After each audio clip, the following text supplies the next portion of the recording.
UDF സർക്കാർ അധികാരത്തിലെത്തിയാൽ ഏറ്റവും ആദ്യം അന്വേഷണം നടത്തി സത്യം തെളിയിക്കുമെന്ന് ഉറപ്പ് നൽകിയ കേസായിരുന്നു ശബരിമലയിലെ സ്വർണ്ണമോഷണം. എന്നാൽ ഇപ്പോഴും അത് ഹൈക്കോടതിയുടെ നിർദ്ദേശപ്രകാരം രൂപം നൽകിയതും ഹൈക്കോടതി തന്നെ മേൽനോട്ടം വഹിക്കുന്നതുമായ ഒരു പ്രത്യേക അന്വേഷണ സംഘത്തിൻ്റെ അല്ലെങ്കിൽ SITയുടെ കൈകളിൽ തന്നെ ഉള്ളതുകൊണ്ട് പുതിയ സർക്കാരിന് അത്ര പെട്ടെന്ന് അത് ഏറ്റെടുക്കാൻ പറ്റില്ല.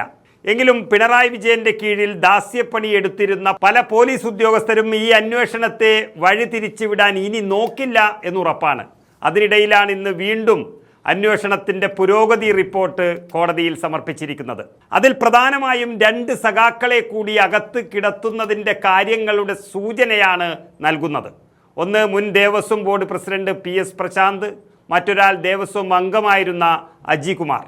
നമുക്കറിയാം, പിണറായി വിജയൻ മുഖ്യമന്ത്രിയായിരുന്ന സമയത്ത് അദ്ദേഹം 3 ദേവസ്വം പ്രസിഡന്റുമാരെയാണ് നിയമിച്ചത്. അതിൽ ആദ്യത്തെ 2 പേർ, അതായത് A പത്മകുമാറും N വാസുവും പ്രസിഡന്റായിരിക്കുമ്പോൾ തന്നെ അയ്യപ്പൻ്റെ സ്വർണം മോഷ്ടിച്ച കേസിൽ ജയിലിൽ കിടന്ന് പുറത്തു വന്നവരാണ്. ഇനി ഒരാൾ ബാക്കിയുള്ളത് PS പ്രശാന്ത്.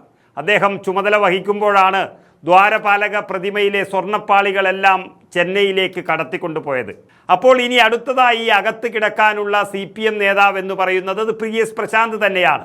ഒപ്പം തന്നെ LDFിലെ മറ്റൊരു മെമ്പർ കൂടിയായിരുന്ന അജികുമാറും. ഒരു കാര്യം ഇവിടെ മനസ്സിലാക്കി, CPM നേതാക്കൾ പലരും ഇനിയും കുടുങ്ങാൻ സാധ്യതയുണ്ട് എന്നതുകൊണ്ട് തന്നെ പ്രതിപ്പട്ടിക വിപുലീകരിക്കാനാണ് SIT സംഘത്തിൻ്റെ ഇപ്പോഴത്തെ നീക്കം.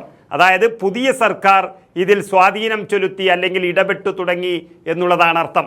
ഏതായാലും ശബരിമല സ്വർണ്ണക്കൊള്ള കേസിലെ അന്വേഷണ പുരോഗതി റിപ്പോർട്ട് പ്രത്യേക അന്വേഷണ സംഘം ഹൈക്കോടതിയിൽ സമർപ്പിച്ചു കഴിഞ്ഞു. പ്രഭാമണ്ഡലത്തിൽ നിന്ന് സാമ്പിൾ ശേഖരിച്ച കാര്യം ഈ റിപ്പോർട്ടിൽ പ്രത്യേകം അറിയിച്ചിട്ടുണ്ട്.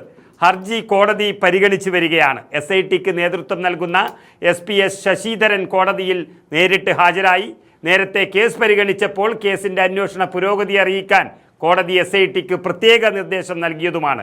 അങ്ങനെ കോടതി നിർദ്ദേശപ്രകാരം പുതിയ അന്വേഷണ റിപ്പോർട്ട് വരുമ്പോഴേക്കും ഇത്തവണ CPMൻ്റെ ഉന്നതർ കൂടി അറസ്റ്റിലാകാനുള്ള വഴികളാണ് തെളിഞ്ഞു വരുന്നത്. അങ്ങനെ ശബരിമല സ്വർണ്ണക്കൊള്ള കേസിലെ അന്വേഷണ പുരോഗതി റിപ്പോർട്ട് പ്രത്യേക അന്വേഷണ സംഘം ഹൈക്കോടതിയിൽ സമർപ്പിച്ചതോടെ അത് പരിശോധിച്ച് നഷ്ടപ്പെട്ട സ്വർണത്തിൻ്റെ കണക്ക് ഒരിക്കൽ കൂടി കോടതി കണ്ടെത്തും.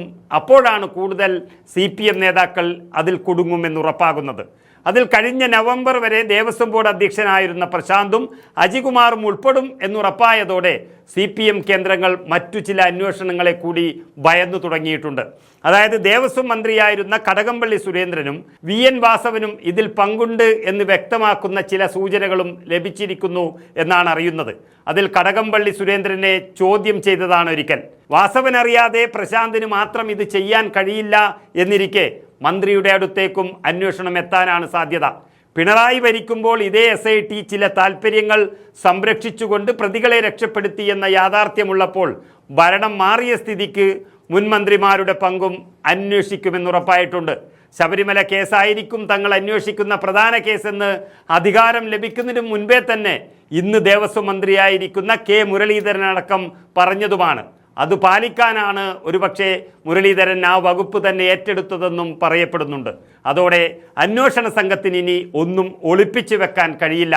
കൂടാതെ പ്രഭാമണ്ഡലത്തിൽ നിന്ന് സാമ്പിൾ ശേഖരിച്ച കാര്യം റിപ്പോർട്ടിൽ അറിയിച്ചിരിക്കുകയും ചെയ്യുന്നു. അങ്ങനെ പുതിയ പ്രതിപട്ടിക വരുമ്പോൾ തിരുവിതാംകൂർ ദേവസ്വം ബോർഡിൻ്റെ മുൻ അധ്യക്ഷൻ പ്രശാന്തും മെമ്പർ അജികുമാറും ഉണ്ടാകുമെന്ന് ഉറപ്പായി കഴിഞ്ഞു. ഇരുവരും ചുമതല വഹിക്കുമ്പോഴാണ് സ്വർണങ്ങളിൽ പലതും കാണാതായത് എന്നിരിക്കെ പിണറായിയുടെ ആശീർവാദത്തോടെ ശബരിമലയുടെ അടുത്തുകൂടി ചുമതലയുമായി പോയ ഒരു സഖാവും മോഷ്ടിക്കാതെ ഇരുന്നിട്ടില്ല എന്നുള്ള സത്യമാണ് ഇപ്പോൾ തെളിഞ്ഞു വരുന്നത്.